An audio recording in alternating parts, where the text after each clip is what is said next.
kita berdoa. Kasih karunia dari Allah Bapa dan dari anaknya Tuhan Yesus Kristus menyertai kamu sekalian. Amin.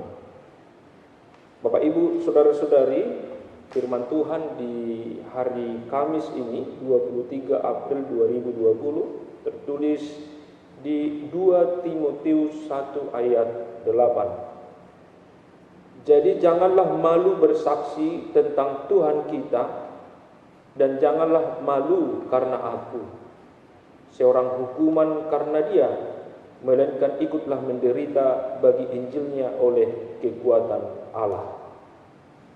Bapak Ibu, saudara-saudari yang terkasih, Paulus menuliskan surat kepada anak rohaninya, yaitu Timotius yang masih relatif muda.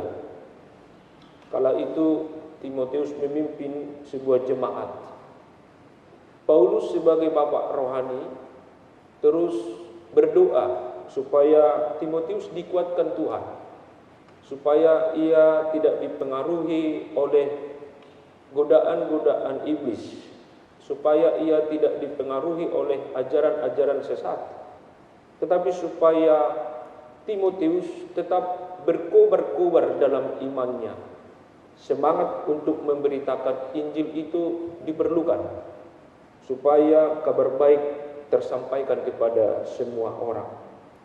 Maka Paulus mengingatkan Timotius supaya Paulus jangan pernah merasa kecil hati atau merasa malu untuk memberitakan dan menyampaikan kabar baik, bersaksi kepada Tuhan.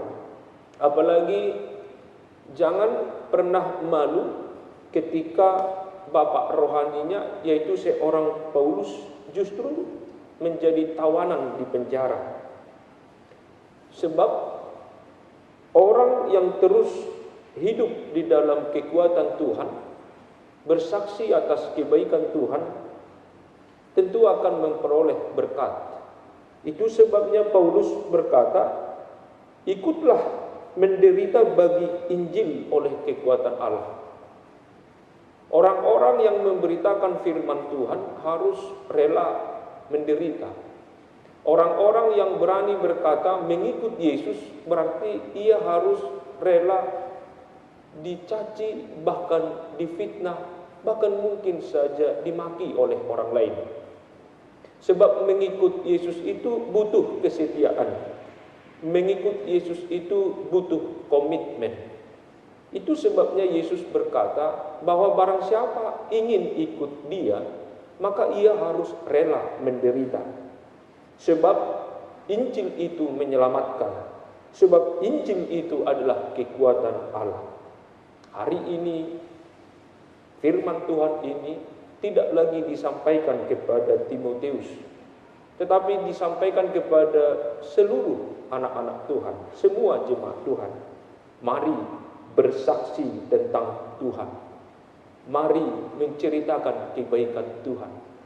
Jangan malu menjadi orang Kristen, tetapi hiduplah di dalam Injil kekuatan Allah. Amin. Kita berdoa. Terima kasih Bapa, karena Injil itu adalah kekuatan kami. Jangan biarkan kami takut mewartakan kebesaran nama-Mu.